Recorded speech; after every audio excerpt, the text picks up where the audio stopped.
monastère d'Authier, à 15 km de Paris, vit la communauté contemplative des Annonciades, fondée au XVIe siècle par Sainte Jeanne de France.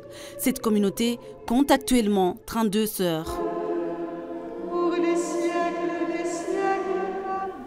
C'est dans la prière qu'elles arrivent à faire face à la pandémie. Lors de la première vague, 15 sœurs avaient été touchées par la maladie. Il a fallu se dédier complètement aux soins des malades. Tout en gardant effectivement la prudence, mais éviter qu'elles se sentent abandonnées, qu'elles se sentent isolées. Donc, on a fait un petit peu un hôpital de campagne, quoi, le monastère, la première fois. Deuxième fois, on était un peu plus rodés, donc ça a été moins compliqué. Mais du coup, je pense que ça nous a permis de prendre conscience finalement combien on était précieuses les unes pour les autres. Précieuses les unes pour les autres, c'est ce qui leur a permis de surmonter les difficultés et de poursuivre les activités au sein du monastère.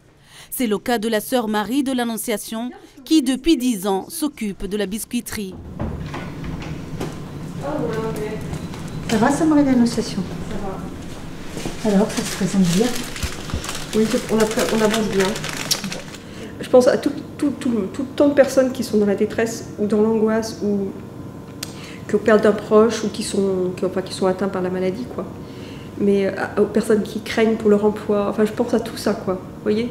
En fait, ça me fait vivre une immense compassion à l'égard de ceux qui en souffrent. On reçoit des coups de téléphone, on reçoit du courrier. Nous-mêmes on téléphone. Aux gens, aux amis, aux gens qu'on connaît autour de nous qui sont seuls.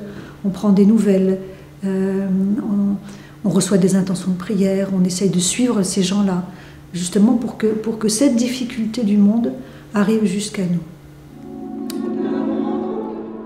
La vie des Annonciades du monastère d'Authier est organisée autour de 5 offices quotidiens entre 7h et 21h. Les sœurs se disent confinées naturellement de par leur vocation, mais la crise sanitaire impacte les projets de la communauté. On ne peut pas faire de projet. Donc, et puis, bon, les rencontres avec les personnes, bon là, c'est encore ouvert, mais pendant le premier confinement, quand il n'y avait plus nos employés, plus les gens qui venaient à l'église, ça faisait un peu bizarre, quoi. Mais quoi que ça ne change pas énormément notre vie, mais il y a quand même un truc étrange, quoi. Ta grâce inspire notre action, Seigneur, et la soutienne jusqu'au bout, pour que toutes nos activités prennent leur source en toi et reçoivent de toi leur achèvement par le Christ notre Seigneur. Chercher Dieu en imitant la Vierge et ses 10 vertus, voilà la règle de l'Annonciade. Une règle qui se vit dans la fraternité malgré la pandémie. Tout l'enjeu de la journée mondiale de la vie consacrée, célébrée ce 2 février. L'évangile, il transparaît d'abord du cœur, quoi, hein. Donc, évidemment, beaucoup par exemple, de responsables de congrégations n'ont pas pu se déplacer à l'autre bout du monde voir leur communauté.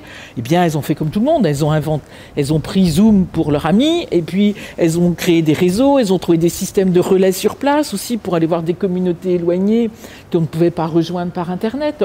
Chacun et chacune a fait preuve autant que faire se peut de créativité, d'imagination, dans ce souci vraiment de rester lié, quoi, de rester en lien. Je pense que c'est ça, et l'annonce de l'Évangile, c'est là qu'elle se dit. C'est pas d'abord de faire des grands rassemblements qu'on ne peut pas faire. C'est d'abord du cœur à cœur, de la proximité, de l'attention. C'est d'abord comme cela qu'on espère transmettre l'Évangile.